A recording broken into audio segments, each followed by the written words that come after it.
नमस्कार, मैं अमन सर आप सभी लोगों का पढ़ाई जंक्शन के इस ऑनलाइन प्लेटफॉर्म पे एक बार पुनः स्वागत करता हूं। और पैसिव वॉइस के इस चैप्टर में हम लोग अब आगे बढ़ चुके हैं और आगे बढ़ते बढ़ते सारा टेंस का पैसिव वॉइस हम लोग पढ़ चुके हैं। अब ज़रा हम चलेंगे अपने कॉन्सेप्ट को आगे बढ़ाते हुए हम चलेंगे और एक एक चीज़ों को हम कॉन्सेप्ट के साथ सीखेंगे। तो आज 2-3 कॉन्सेप्ट हम सीखने की कोशिश करेंगे, जैसे पैसिव ऑफ इट कैसे होता है, पैसिव ऑफ देयर कैसे होता है, पैसिव ऑफ इन्फिनेटिव कैसे होता है। ये सारे कॉन्सेप्ट एक एक करके हम लोग सीखने की कोशिश करेंगे। तो आप लोग कॉपी पेन के साथ रेडी हो जाइए और समझने की कोशिश करिए कि ये जो आज की क्लास हो रही है वो कैसे आगे बढ़ेगी और आपको कैसे बताना होगा। जितने भी एस्पिरेंट्स होंगे, जितने भी बच्चे होंगे जो एनडीए की तैयारी कर रहे होंगे, कोई एसएससी एमटीएस देने के बारे में सोच रहा होगा, कोई सीएचएसएल देने के बारे में सोच रहा होगा, कोई सीजीएल की तैयारी कर रहा होगा, तो तैयारी का हर एक लेवल स्टैंडर्ड अलग अलग होता है। तैयारी का स्टैंडर्ड अपना अलग अलग होता है, लेकिन तैयारी का भी स्टैंडर्ड अलग अलग होता है। क्वेश्चंस के जो लेवल्स होते हैं वो भी अलग अलग होते हैं। तो चलिए हम शुरू करते हैं आज से अपनी एक क्लास जो एकेडमिक टू कम्पिटिटिव लेवल भी होगी, क्योंकि जो बच्चे छोटे होंगे और वो भी मेरी वीडियोस देख रहे होंगे, तो कम से कम आने वाले फ्यूचर में जो भी वो तैयारी करेंगे, जो भी प्रिपरेशन करेंगे, उस तैयारी में इसका बहुत ही इंपॉर्टेंट रोल होगा। क्यों होगा? क्योंकि बेसिक से ही आप आगे बढ़ सकते हैं। Without basic you can't go ahead, आप आगे नहीं बढ़ सकते हैं। तो चलिए आज की क्लास हम शुरू करते हैं पैसिव ऑफ इट। दोस्तों, मैं फार्मूला अलग अलग नहीं बताऊंगा, मैं एक एक करके कॉन्सेप्ट को बताते चला जाऊंगा। आप कैसे करेंगे, क्या करेंगे, एक ही में आपको समझना है, क्योंकि हर चीज़ का फार्मूला नहीं होता है कि इसको यहाँ करेंगे, इसको यहाँ करेंगे, और वैसे बताया जाए तो फार्मूले लेंदी हो जाएंगे। इसलिए मैं चाहूँगा कि जितने लोग मुझे देख रहे हैं, चाहे इनकमिंग फ्यूचर जो भी लोग देखने वाले हैं, वो इसी कॉन्सेप्ट के साथ वो भी आगे बढ़ें, क्योंकि सीखने का मेरे हिसाब से इससे बेहतर तरीका और कोई नहीं हो सकता है। तो चलिए ये पहला मैं शुरू करता हूँ आप सबके सामने। सबसे पहले क्या है, तो सबसे पहला जो यहाँ पे पॉइंट मैं रख रहा हूँ वो क्या है, तो सबसे पहला जो पॉइंट है वो पॉइंट मेरा है passive of it. Passive of it याद रखेंगे, ये ज़रूरत से ज़्यादा इम्पॉर्टेंट है, ज़रूरत से ज़्यादा ही इम्पॉर्टेंट है किसी भी वनडे एग्ज़ाम को लेके। ठीक, अब ज़रा हम बात करते हैं कि आप एक्टिव वॉइस में क्या करोगे और आप पैसिव वॉइस में क्या करोगे। एक्टिव में क्या करना है और आपको पैसिव में क्या करना है, तो बड़े ध्यान से आप समझने की कोशिश करिए। यहाँ पे क्या करते हैं, सबसे पहले यहाँ पे सेंटेंस में रहता है इट, उसके बाद रहता है इज़, उसके बाद रहता है टाइम, और उसके बाद रहता है टू। ध्यान से देखेंगे, ये पहला वर्ड है, ये दूसरा वर्ड है, ये तीसरा वर्ड है, और यहाँ पे आ गया चौथा वर्ड। और पैसिव ऑफ इट अगर यहाँ पे लिखा गया है तो यहाँ पे क्या है, थोड़ा एक पॉइंट मैं आपको मेंशन करना चाहूँगा। और मेंशन क्या किया जाए, अगर मान लो कि यदि कोई सेंटेंस है, यदि सेंटेंस की शुरुआत इट से होती है, यदि सेंटेंस की शुरुआत इट से होती है, तब अगर सपोज करो कि सेंटेंस हमारा किससे स्टार्ट हो गया, इट से स्टार्ट हो गया, तब उसका पैसिव वॉइस का जो कॉन्सेप्ट है वो कैसे हमको फ्रेम करना होता है, कैसे हमको उसको आगे लेके चलना होता है, उस पर ज़रा हम बात करते हैं। तो याद रखें, मैंने यहाँ पे कितने वर्ड्स को लिखे हैं, 4। It is time to. अगर सपोज करिए इट से अगर कोई क्वेश्चन स्टार्ट होता है, तो ये पहला, दूसरा, तीसरा, चौथा, ये जो 4 शब्द हैं वो हमेशा कॉमन रहेंगे। अगर मैं आपको एक एग्जाम्पल बताऊँ तब, या आपको 1000 में एग्जाम्पल बताऊँ तब, ये जो चारों वर्ड्स होंगे हमेशा क्या रहेंगे, कॉमन रहेंगे। ये हमेशा कॉमन रहेंगे। अगर ज़्यादा चेंजेस करने होंगे तो हो सकता है कि ये जो इट के साथ इज़ है, इज़ के जगह पे वॉज कर दे, या तो इज़ हो सकता है या फिर वॉज हो सकता है, लेकिन आपको वॉज भी नहीं मिलेगा, आपको केवल क्या मिलेगा, आपको इज़ मिलेगा, और कुछ मिलने वाला नहीं है। तो एक चीज़ याद रखिएगा कि अगर इट का पैसिव अगर शुरू करते हैं तो ये जो 4 शब्द हैं हमेशा क्या रहेंगे, कॉमन रहेंगे। इसके बाद क्या रहेगा, उसके बाद यहाँ पे रहेगा VERB वर्ब। क्या रहेगा यहाँ पे, वर्ब। और यहाँ पे क्या रहेगा, यहाँ पे कोई रहेगा NOUN, नाउन। क्या रहेगा, नाउन। तो ये आपके क्वेश्चंस में रहेंगे, ये क्या रहेगा, ये आपके क्वेश्चन में रहेगा। अब मैं लेके चलता हूँ कि इसका आंसर कैसे बनाएंगे आप। याद रखिएगा कि इसका आंसर कैसे बनाएंगे। तो इसका अगर आंसर आपको बनाना है तो इसका आंसर बनाना भी आसान है। ठीक है। सबसे पहले क्या करेंगे कि सबसे पहले आप इट को उतार दोगे, ये पहला उतार गया। यहाँ पे अगर इज़ है तो आप इसको उतार दो, ये दूसरा हो गया। अगर यहाँ पे आ गया TIME टाइम, इसको आप तीसरा उतार दीजिए। अगर यहाँ पे 2 वाला आया है ना 2, तो 2 के जगह पे यानी कि जो 4 नंबर आएगा उसके जगह पे आप क्या करोगे, आप उसके जगह पे कर दोगे फार। यानी कि ये पहला इंपॉर्टेंट चीज़ आपके सामने आ गया। पहला दूसरा तीसरा इसको हमें कॉपी करना होता है। पहला दूसरा तीसरा ये हमें क्या करना होता है, कॉपी करना होता है। कॉपी हो गया। और अगर कॉपी हो गया तो इस 2 के जगह पे क्या लगाएंगे, फॉर। इस 2 के जगह पे क्या यूज़ करेंगे, हम फॉर यूज़ करेंगे। यहाँ पे जो वर्ब है, यहाँ पे जो वर्ब है, इस वर्ब को 2 के जगह पे फॉर लगा दिया। यहाँ पे जो वर्ब है ना, इसको भेज देंगे नाउन की जगह पे, और इस नाउन को भेज देंगे किसकी जगह पे, वर्ब की जगह पे। यानी इस वर्ब और नाउन की आपस में जो पोजीशन होगी उसको हम इंटरचेंज कर लेंगे, बदल देंगे। तो यहाँ पे क्या आ जाएगा, यहाँ पे ये आ गया पांचवा ना, तो यहाँ पे कर लेंगे NOUN नाउन। यानी यहाँ पे क्या कर लेंगे हम, छठवां। 4 के बाद पांचवा नहीं लिखा, क्या लिखा हमने, छठवां। और ये जो वर्ब जाएगा उधर, तो उधर जाने से पहले ये जो 2 है इसके बदले हमने नहीं लगाया, इसके स्थान पर अभी लगाया, 2 गया नहीं है। और यहाँ पे नाउन ला के और यहाँ बीच में हम कर देंगे टू बी। क्या कर देंगे, टू बी। ये आपका एक 7वां शब्द होगा। और वर्ब है तो इस वर्ब को आप कौन से फॉर्म में कर दोगे, आप यहाँ पे कर दोगे 3rd फॉर्म में। ये आपका आंसर बन गया। कौन सा आंसर बन गया, ये आपका आंसर बन गया। अब रहा सवाल कि यहाँ पे वर्ब का 3rd फॉर्म है तो यहाँ पे क्या रहेगा, तो यहाँ पे रहता है 1st फॉर्म। कौन सा फॉर्म रहेगा, 1st फॉर्म। हो सकता है कि कन्फ्यूज़न हो गया हो, कुछ लोगों के दिमाग में डाउट आ गया हो कि नहीं आ रहा है, तो एक बार मैं फिर से बताना चाहूँगा। और फिर से बताऊँगा तो आप यहाँ पे देखिए मैं क्या कर रहा हूँ। अगर सपोज़ करिए यहाँ पे आ गया इट इज़, यहाँ पे आ गया टाइम, टू, यहाँ पे आ गया TAKE टेक, और यहाँ पे आ गया TEAT। ये आपका क्वेश्चन बन गया दोस्तों। अब ज़रा आप यह इत्मीनान रखिए, यहाँ पे पहला हो गया, यहाँ पे दूसरा, यहाँ पे कौन सा तीसरा, यहाँ पे चौथा, यहाँ पे हो गया 5वां, और यहाँ पे कौन सा हो गया 6वां। ये जो क्वेश्चन है इस फार्मूले पर आधारित है, और इस फार्मूले पर अगर आधारित हो गया है तो हम ज़रा इसका आंसर भी करेंगे। और आंसर क्या करेंगे तो ज़रा आप सभी लोग समझने की कोशिश करिए जो मैं बता रहा हूँ। पैसिव सबसे पहला है, इसको आप इत्मीनान से उतारिए, पहला बन गया। अगर यहाँ पे इज़ है तो आप यहाँ पे क्या लगाइए, इज़, दूसरा हो गया। अगर यहाँ पे क्या है, अगर यहाँ पे टाइम है तो ये तीसरा बन गया। ठीक है, मैंने कहा पहला दूसरा तीसरा ये कॉपी करना है। क्या करना है, कॉपी करना है। उतर गया। यहाँ पर जो 2 था 4 नंबर, इसके जगह पे क्या करना है आपको, फॉर। तो यहाँ पे आप क्या करोगे, आप यहाँ पे कर लोगे फॉर 4 नंबर। ये पहला इंपॉर्टेंट पॉइंट है जो आपको चेंज करना है। ठीक है ना, इतने में कोई दिक्कत नहीं है, एकदम आसान है। अब क्या करेंगे कि मैंने कहा कि इस वर्ब को नाउन की जगह पे, नाउन को वर्ब की जगह पे, तो आप क्या करिए कि इस टेक को कर दीजिए टी की जगह पे, और टी को कर दीजिए किसकी जगह पे, टेक की जगह पे। तो सबसे पहले यहाँ पे चौथे के बाद क्या आएगा, चौथे के बाद 6वां आ रहा है ना, और इसके बाद क्या आ रहा है 5वां। तो आप यहाँ पे क्या करोगे कि टी को इधर लेके चले आओ, आ गए लेके इधर, यानी कि ये आपका हो गया 6वां। इस नाउन को लिखने के बाद आपको एक्स्ट्रा क्या लिखना होगा, आपको लिखना होगा 2, और 2 रहता है तो क्या जोड़ देना होता है, बी। तो आप यहाँ पे इसको लिख के चले आइए, यहाँ पे कर दीजिए 2B। क्या कर दीजिए, 2B। ये आपका एक एक्स्ट्रा हो गया, ये इंपॉर्टेंट पॉइंट है। और अगर 2B आ गया तो यहाँ पे जो वर्ब है 1st फॉर्म में, वो वर्ब किस फॉर्म में चली जाएगी, 3rd फॉर्म में। तो टेक है तो आप इसका क्या कर लोगे, आप यहाँ पे कर लोगे टेकन। क्या करेंगे आप, टेकन। ये आपका आंसर बन के रेडी हो गया। तो ये आपका हो गया 5वां। क्या हो गया, 5वां। ऐसे आप क्वेश्चंस को एकदम इजी तरीके से बना सकते हैं और कोई तकलीफ होने वाले नहीं है।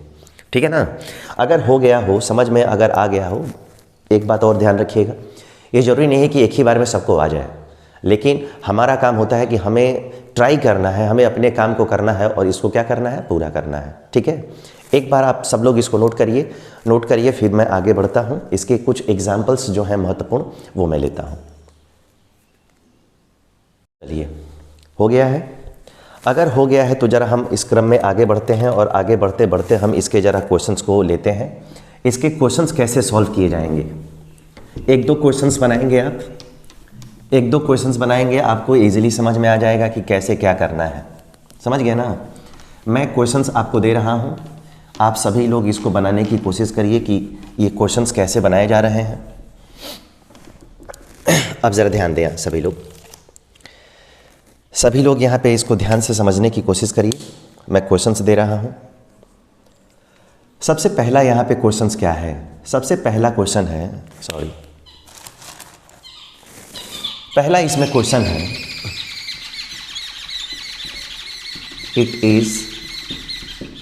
It is time to SHUT shut the door.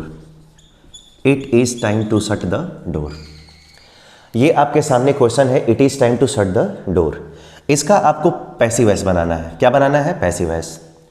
आप सब इसको नंबर कर लो, पहला, दूसरा, तीसरा। तो पहला, दूसरा, तीसरा आपको क्या करना है? तो उतारना है। तो इट का इट हो गया, इज का आपके सामने इज हो गया, पहला, दूसरा, तीसरा। अगर यहाँ पे टाइम है तो आप यहाँ पे क्या कर लो? टाइम। तो ये आपका हो गया पहला, ये आपका हो गया दूसरा, ये आपका हो गया तीसरा। हो गया ना? फिर यहाँ पे ये जो 4 नंबर है, इसके जगह पे आप क्या करने वाले हो? तो इसके जगह पे करने वाले हो फॉर। ठीक है, यही इंपॉर्टेंट है। पहला, दूसरा, तीसरा तो क्या हो गया? पहला, दूसरा, तीसरा आपने उतार लिया।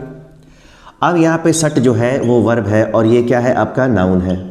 इसको पूरा यहाँ लेके आएंगे और इसको यहाँ, दोनों को आपस से बदल दीजिए। अगर इस नाउन के साथ अगर आर्टिकल जुड़ा है तो आर्टिकल प्लस नाउन दोनों को साथ ही में आप यहाँ पे लेके आओगे। तो यहाँ पे क्या आ जाएगा? यहाँ पे आ जाएगा द डोर। ये आपका हो गया, ये 5वां, ये आपका हो गया 6वां। अब यहाँ पे जो नाउन को लिख लेंगे तो इस नाउन को लिखने के बाद आपको क्या लिखना होगा? आपको लिखना होगा टू बी, यानी कि 7वां। यही क्या है? इम्पॉर्टेंट है। और इस टू बी के बाद आने वाली जो वर्ब होती है किस फॉर्म में रहती है? 3rd फॉर्म में।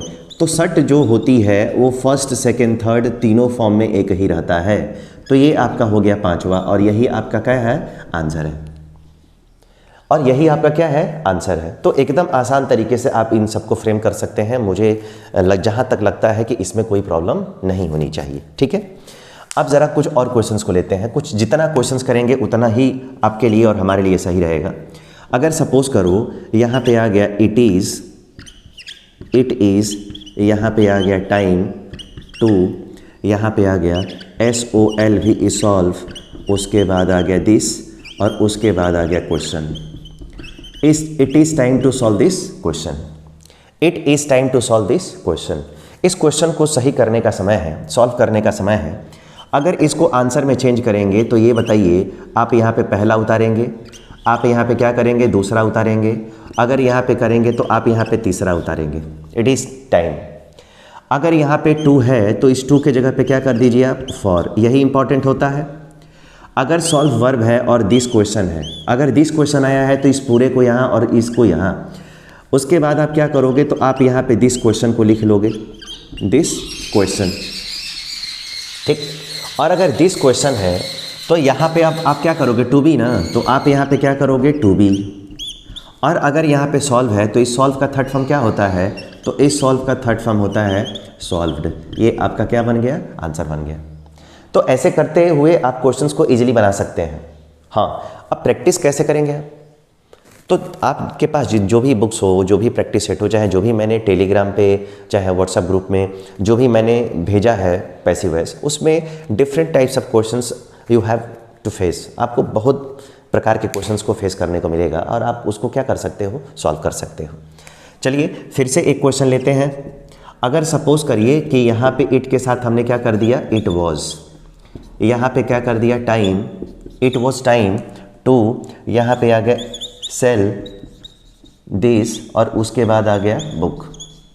ये आपके लिए क्वेश्चन बन गया। मैंने कहा कि यहाँ पे इट इज़ हो सकता है या तो वॉज हो सकता है। जनरली अगर देखा जाए तो वॉज नहीं आएगा, लेकिन आ ही गया तो आप क्या करोगे? उसके लिए भी आपको तैयार होना चाहिए। इसका अगर ये क्वेश्चन है तो इसका हम आंसर क्या करेंगे? तो मैंने कहा कि पहला, दूसरा, तीसरा आप क्या करो? पहला, दूसरा, तीसरा आप उतार लो। तो यहाँ पे हो गया इट वॉज टाइम। क्या हो गया? It was. यहाँ पे क्या हो गया? टाइम। यानी ये पहला, दूसरा और तीसरा हमने उतारा। अगर यहाँ पे 2 है तो इस 2 के जगह पे क्या कर दिया? फॉर कर दिया। ये चौथा पॉइंट जो है इंपॉर्टेंट है, याद रखिएगा। अगर यहाँ पे सेल है और यहाँ पे ये नाउन है तो इसको यहाँ पे कर दीजिए, इसको यहाँ पे कर, आपस से बदल दो। तो फॉर, उसके बाद क्या आएगा? यहाँ पे आएगा दिस, उसके बाद आएगा बुक। अगर ये आ गया आपका तो उसके बाद यहाँ पे क्या लिखोगे, आप यहाँ पे लिख रहे हो टू बी ना, तो आप यहाँ पे क्या लिखो, आप यहाँ पे लिखो टू बी, ठीक। और अगर सेल है तो सेल का क्या हो जाएगा, ये हो जाएगा सोल्ड। तो ये आपका आंसर बन गया। क्या बन गया, ये आपका आंसर बन गया। तो ऐसे ही आपको काम करने हैं, ऐसे ही काम आपको आगे बढ़ते रहना है और आगे करते रहना है। आई बात समझ में ना। तो ऐसे क्वेश्चन से आपको थोड़ा भी हेजिटेट नहीं होना है, कोई भी प्रॉब्लम नहीं होनी चाहिए ऐसे क्वेश्चंस को। और पहला दूसरा तीसरा उतारो, टू के जगह पे फॉर करो, वर्ब को राइट हैंड में भेज दो और राइट वाले नाउन को यहाँ पे लेफ्ट में भेज दो, ठीक है। और यहाँ पे नाउन को लिखने के बाद क्या भर दो, टू बी, क्या भर दो, टू बी, क्या भर दो, टू बी। और वर्ब जो है उसको अपने थर्ड फॉर्म में क्या कर दीजिए, एकदम आपका आंसर बन गया, ठीक है ना। और याद रखना एसएससी का ये सबसे पॉपुलर क्वेश्चन है, एक क्वेश्चन जरूर देता है उसमें, ठीक है। फटाफट जरा इसको नोट करिए, तब मैं अगले कॉन्सेप्ट की तरफ बढ़ता हूँ। उम्मीद है कि पैसिव ऑफ इट का कॉन्सेप्ट आप सब लोगों को बहुत आसानी से समझ में आ गया होगा।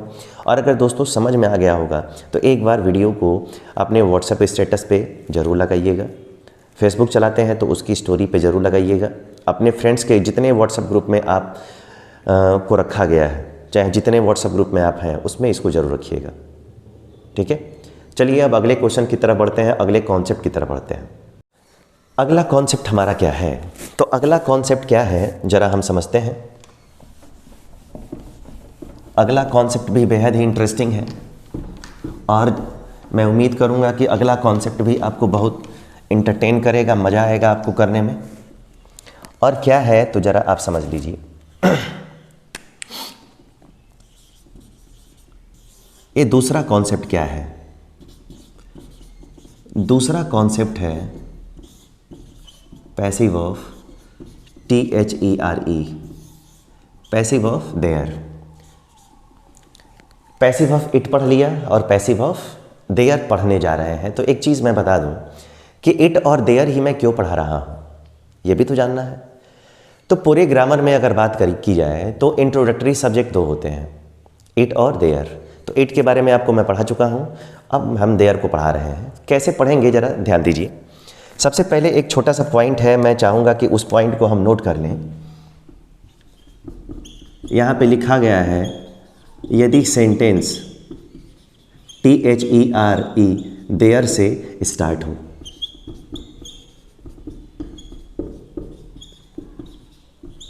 यदि सेंटेंस किस चीज़ से स्टार्ट हो, यदि सेंटेंस देयर से अगर स्टार्ट होगा तब आप उसका पैसिव कैसे बनाओगे। तो इस पे हम आगे बढ़ रहे हैं और आगे बढ़ते बढ़ते हम चले आए हैं अब उसके फॉर्मूले की तरफ। तो सबसे पहले हम यहाँ पे लेंगे कि आप एक्टिव वॉइस में क्या रखेंगे तो पैसिव में क्या करना पड़ेगा। सबसे पहले यहाँ पे अगर मान लीजिए कि यहाँ पे क्या होगा, देयर, यहाँ पे होगा हेल्पिंग वर्ब। क्या होगा यहाँ पे, हेल्पिंग वर्ब। यहाँ पे क्या होगा, तो यहाँ पे होगा NOUN नाउन, ठीक है। यहाँ पे क्या होगा, तो यहाँ पे होगा टू, और यहाँ पे क्या होगा, तो यहाँ पे होगा वर्ब का कौन सा फॉर्म, फर्स्ट फॉर्म। ये आपको क्वेश्चन में मिलेगा। क्या मिलेगा, क्वेश्चन में। देयर के बाद हेल्पिंग वर्ब मिलेगा, हेल्पिंग वर्ब के बाद नाउन मिलेगा, नाउन के बाद आपको क्या मिलेगा, टू, और टू के बाद यहाँ पे आपको क्या मिलेगा, वर्ब का फर्स्ट फॉर्म। यानी आपको ये पहला मिल गया, आपको ये दूसरा मिल गया, ये मिल गया तीसरा, ये मिल गया चौथा, और ये मिल गया आपका पांचवा। अगर ये मिल गया तो क्या करना है, अगर जब तक आप लोगों ने एक्टिव पैसिव टेंस वाला पढ़ा तो उसमें सब्जेक्ट को ऑब्जेक्ट, ऑब्जेक्ट को सब्जेक्ट, वर्ब को थर्ड फॉर्म में सब कुछ किया जा रहा था ना। लेकिन जब सेंटेंस में अपना कोई सब्जेक्ट ही ना हो तब उसका पैसिव वॉइस कैसे बनाएंगे, सब्जेक्ट है ही नहीं, वो इंट्रोडक्टरी है, ऑब्जेक्ट है ही नहीं, फिर बनाओगे कैसे। तो उसके बनाने का जो तरीका है यही तरीका है। और क्या तरीका है जरा ध्यान दें। पैसिव क्या करना होता है, सबसे पहले अगर देयर है तो आप यहाँ पे देयर को उतार लो, पहला उतर गया। अगर देयर के बाद अगर आप हेल्पिंग वर्ब यहाँ पे रखे हो तो उसको उतार लो। इज रहेगा तो इज, आर रहेगा तो आर, जो हेल्पिंग वर्ब रहेगी उतार लीजिए। वॉज रहेगा तो वॉज, वेयर रहेगा तो वेयर। अगर यहाँ पे आपको अगर मिल गया है NOUN, सिंगुलर प्लूरल दोनों नाउन मिल सकता है, आप उसको उतारते रहिए। आर्टिकल अगर रहेगा तो उसको भी उतारिए। अगर यहाँ पे टू लिखा है तो आप यहाँ पे टू को उतारिए, यानी कि 4 नंबर भी उतर गए। यानी सब कुछ उतारते जाइए, पहला दूसरा तीसरा चौथा पांचवा जितना है सबको उतारिए। और कहाँ तक उतारिए, तो 2 तक उतारिए। ये यहाँ तक आपको उतारना है। और 2 जहाँ पे आ जाएगा ना तो 2 के बाद आपको क्या प्लस करना होगा, 2 के बाद आपको बी को ऐड करना होगा। और बी अगर ऐड हो गया तो यहाँ पे जो वर्ब का फर्स्ट फॉर्म था, अब उस वर्ब को किस फॉर्म में भेज देंगे, उस वर्ब को भेज देंगे आप थर्ड फॉर्म में। ये आपका क्या बन गया, आंसर बन गया। कुछ किया मैंने, कुछ नहीं किया। अगर देयर का पैसिव बनाना हो, देयर का अगर आप पैसिव वॉइस बनाना चाहते हैं तो आपको क्या करना होगा, क्वेश्चन में जो रहेगा उस सबको उतारते रहिए, उतारते जाइए, उतारते जाइए। कहाँ तक, तो टू तक। टू तक उतर गया ना, तो टू के बाद क्या जोड़ दीजिए, बी को ऐड कर दीजिए, और ऐड होते ही ये जो वर्ब है फर्स्ट फॉर्म में वो किस फॉर्म में चली जाएगी, थर्ड फॉर्म में। आपका पैसिव बन के एकदम रेडी हो गया। ये तो कब से है रेडी, तैयार, बस आपको थोड़ा सा इसमें मसाला डालना है, ठीक है ना। अब ज़रा देखते हैं हम इसके अगले क्वेश्चंस को। एक थोड़ा इसका एग्जाम्पल लेते हैं और एक ज़रा एग्जाम्पल लेते हैं, तो देखिए करके ज़रा। अगर यहाँ पे आ गया देयर इज़ ए, यहाँ पे आ गया there is a book to, और यहाँ पे आ गया WRITE, there is a book to write. ये क्वेश्चन बन गया। आपको इसका अगर पैसिव बनाना है तो आपको क्या करना होगा, मैंने कहा कि टू तक आपको क्या करना होगा, उतारना होगा। टू तक आपको क्या करना है, उतारना है ना। तो आप यहाँ पे क्या करो कि आप यहाँ पे लिख लो देयर, अगर देयर है तो आप यहाँ पे क्या करो, देयर। अगर यहाँ पे इज़ है तो आप यहाँ पे क्या करो, इज़। अगर ए है यहाँ पर तो आप यहाँ पे क्या करो, ए। अगर यहाँ पे बुक है तो आप यहाँ पे क्या लिखो, आप यहाँ पे लिखो बुक। अगर यहाँ पे टू है तो आप यहाँ पे क्या लिखो, टू। इतना उतार दिया हमने, यानी हमने क्या किया कि हमने पहला उतारा, दूसरा उतारा, तीसरा उतारा, चौथा उतारा, पांचवा उतारा, यानी कि जितना है सबको मैंने उतार दिया। और उतार दिया तो यहाँ पे क्या बच गया, राइट ना। तो टू के बाद हमको क्या प्लस करना है, बी, तो हम यहाँ पे जोड़ देंगे बी। यही आपको ऐड करना है टू के बाद। और अगर राइट है तो राइट का थर्ड फॉर्म क्या होता है, राइट का थर्ड फॉर्म होता है रिटेन। ये आपका क्या बन गया, क्वेश्चन बन गया। क्या बन गया, ये आपका क्वेश्चन बन के तैयार हो गया। तो आप ऐसे इस क्वेश्चन को सॉल्व कर सकते हैं बिना किसी प्रॉब्लम के, एकदम आसानी से आप इसको सॉल्व कर सकते हैं। फटाफट जरा इसको नोट करिए, तब हम आगे बढ़ते हैं। ये भी आप लोगों का कमेंट, चूँकि मैं लाइव पढ़ नहीं पा रहा हूँ, लेकिन एक चीज़ मैं आप लोगों से चाहूँगा कि आप लोग ज़रा कमेंट करके बताइए कि हाँ सर हमको समझ में आ रहा है, क्योंकि कमेंट ही आपको बताएगा, आपको नहीं, मतलब मुझे बताएगा कि हाँ आपको आ रहा है कि नहीं आ रहा है। फटाफट ज़रा इसको नोट करते रहिए, नोट करके ज़रा हमको बताइए कि हाँ ये आया कि नहीं आया। हो गया, चलिए अगर ये हो गया तो ज़रा हम आगे बढ़ते हैं। कुछ क्वेश्चंस को यहाँ पे हम लेते हैं, कुछ क्वेश्चंस को हम यहाँ पे सॉल्व करने की कोशिश करेंगे कि क्वेश्चन कैसे बनाया जाएगा। वैसे उम्मीद है कि आप सब लोग टैलेंटेड हैं, ठीक है। अब ज़रा हम आगे बढ़ते हैं अपने क्वेश्चन की तरफ। और पहला क्वेश्चन क्या है, तो पहला क्वेश्चन आ गया there was a KING king to TELL tell. There was a king to tell. अगर ये क्वेश्चन है आपको तो यहाँ पे आप बनाओगे कैसे, तो ये बताओ। आप यहाँ पे बनाओगे देयर, अगर यहाँ पे वॉज है तो वॉज, ए है तो ए, और किंग है तो किंग, टू है तो टू। यानी आपको पहला, दूसरा, तीसरा, चौथा और यहाँ पे पांचवा क्या करना है, उतार देना है। और अगर यहाँ पे उतर गया तो टू के बाद क्या प्लस करना है, टू के बाद प्लस करना है बी। और अगर यहाँ पे टेल है तो आपको यहाँ पे कर देना है टोल्ड। ये आपको क्या बन गया, आंसर बन गया। तो इतनी आसानी से आप क्वेश्चंस को बना सकते हैं, फ्रेम कर सकते हैं, इसमें आपको प्रॉब्लम मेरे हिसाब से नहीं होनी चाहिए। और अगर नहीं होनी चाहिए तो अब ज़रा हम अगले क्वेश्चन की तरफ बढ़ते हैं। और अगर क्वेश्चन यहाँ पे आ गया, क्वेश्चन आ गया यहाँ पे देयर, और देयर के साथ हमने अब इज़ नहीं क्या लगा लिया, आर। अगर यहाँ पे आ गया देयर आर बॉयज़, यहाँ पे आ गया टू, और यहाँ पे आ गया TEACH teach. There are boys to teach. मैंने कहा कि देयर के साथ अगर वॉज है तो आप वॉज ही उतारेंगे, जो हेल्पिंग वर्ब है वही उतारेंगे, उसमें कोई चेंजेस होने वाले नहीं हैं। अब जब ज़रा इसका आंसर देंगे तो आप यहाँ पे क्या करोगे, आप यहाँ पे करोगे देयर, आर है तो क्या करोगे आर, बॉयज़ है तो आप यहाँ पे क्या करोगे बॉयज़, अगर यहाँ पे टू है तो यहाँ पे क्या करोगे टू, उसके बाद क्या करोगे बी। और अगर टीच है तो टीच का आप क्या करोगे, तो टीच का आप यहाँ पे कर लोगे डॉट। ये आपका क्या बन गया, क्वेश्चन बन गया। सॉरी, क्वेश्चन नहीं, आंसर बन गया आपका। और पैसिव में एक चीज़ याद रखिएगा, अगर पैसिव देगा तो एक्टिव पूछेगा, और एक्टिव देगा तो पैसिव पूछेगा। क्योंकि ये जो चैप्टर होते हैं वो ट्रांसफॉर्मेशन के चैप्टर होते हैं। तो ट्रांसफॉर्मेशन में कोई भी क्वेश्चन नहीं होता, जो क्वेश्चन होता है वो आंसर भी होता है। अगर एक्टिव दिया तो पैसिव पूछा जाएगा, और अगर पैसिव दिया तो एक्टिव पूछा जाएगा। डायरेक्ट अगर इनडायरेक्ट नरेशन दिया तो डायरेक्ट पूछा जाएगा, डायरेक्ट देगा तो इनडायरेक्ट पूछा जाएगा। तो ऐसे आप क्वेश्चंस को बना सकते हैं जिसमें आपको कोई परेशानी नहीं होनी चाहिए। अब ज़रा हम चलते हैं अगले क्वेश्चन की तरफ। अगला क्वेश्चन क्या है, तो यहाँ पे हमने कर दिया देयर इज़ ए, यहाँ पे आ गया देयर इज़ ए, उसके बाद आ गया toy, there is a toy to, यहाँ पे आ गया BUY बॉय, बाई का मतलब क्या होता है, खरीदना। अब ज़रा इसका आंसर कैसे बनाएंगे, तो ज़रा मैं बता दूं कि अगर आपको यहाँ पे लिखा गया है देयर तो देयर उतारिए, अगर आपको यहाँ पे लिखा है इज़ तो आप क्या करिए, यहाँ पे इज़ उतारिए, उतर गया, यानी कि पहला दूसरा उतार दिया। अगर इज़ मिला आपको, ए मिला तो ए उतार दीजिए, तीसरा उतर गया। अगर यहाँ पे टॉय मिला तो आप यहाँ पे क्या करिए, टॉय उतारिए। अगर यहाँ पे टू मिला है तो आपको यहाँ पे क्या करना है, टू उतारना है, और टू के बाद क्या प्लस करना है, बी प्लस करना है ना, तो आप यहाँ पे क्या करो, बी को प्लस कर दो। और अगर बाई है तो बाई का बेटा थर्ड फॉर्म क्या होता है, ये होता है बॉट, ये आपका क्या बन गया, ये आपका बन गया आंसर। समझ गए ना। तो इतनी आसानी से आप क्वेश्चंस को बना सकते हैं और अपने प्रॉब्लम्स को सॉर्ट आउट कर सकते हैं। उम्मीद है ये वीडियो आपको समझ में आया होगा। पैसिव ऑफ इट और पैसिव ऑफ देयर का कॉन्सेप्ट आपने बहुत अच्छे से समझा होगा। चलिए फिर आगे बढ़ते हैं और अगले वीडियो में कुछ अलग कॉन्सेप्ट लेके आएंगे। तब तक आप इस वीडियो को बड़े प्यार से और बड़े इत्मीनान से देखें। मैं टेलीग्राम पे भेज चुका हूँ इसका PDF, आप लोग इसको लगा सकते हैं, ठीक है। और जो भी नहीं आए कमेंट बॉक्स में कमेंट करके ज़रूर बताइए, और वीडियो को लाइक शेयर और सब्सक्राइब जरूर कीजिए। Thank you.